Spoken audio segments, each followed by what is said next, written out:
So first of all, the aim of our project was to show how just one light can drastically affect your shot, its aesthetic, its general vibe. But before we get into the technical decisions that were made, I must confess that we did have to reshoot this actually, because I had misunderstood, or I didn't really pay as close attention to the brief as I was meant to, and then that kind of caused a drastically different product than what we have now after our lessons were learned. So even there, lesson is learned just before we even get into technical mistakes. We, in both situations, decided to shoot in log footage because in post, we wanted to be able to show as much of a drastic or saturated look.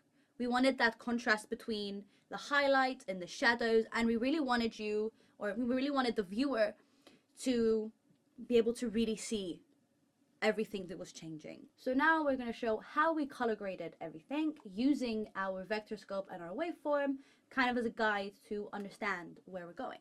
We're going to go to our timeline of the full product of our vlog. So here we see, like we said, our log footage. Here is the shot with just the LUT. So we've decided to go with ARRI Universal DCI, which is a just preset LUT that Premiere has. And this here is our adjustment layer, what we use to do a batch color grade all throughout every single shot. We did not want to color grade each individual shot separately because that would kind of take away from what we were trying to achieve with this here. So by applying a batch color grade, everything remains as consistent as possible. Here we have the shot with just the LUT, just one more time. And then here we have it. We have also adjusted our exposure a little bit, our highlights, our shadows, our whites, and our blacks. I'm just gonna go over really quickly. So here we have our front light. It is exposing in a way, but it could also be seen as a bit neutral, right? Neutral in the sense there's no harsh shadows. Here we have our backlight placed at the bottom, behind the character. So this provides a dark silhouette onto the character where we can't really see any of her features. It can be seen as a bit mysterious maybe.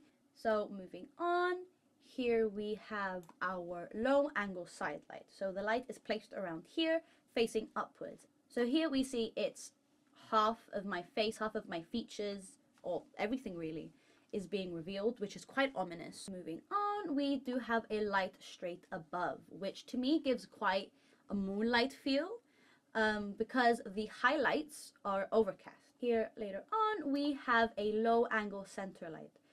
So the light is being placed directly in front of me and below me, creating this big shadow behind me. It is a very dramatic placement of lighting, which in a film this could really be used to show a character is authoritative or possibly kind of villainous. Just to wrap everything up, we have added a batch color grade onto everything, so everything has a consistent color grade, so the light will speak for itself. I highly recommend experimenting with lighting. It is a very creative experience and you do learn a lot within the process. Thank you so much for watching, and I hope this was helpful, maybe a bit educational. Yeah, thank you. But so blah blah blah blah blah. I couldn't speak.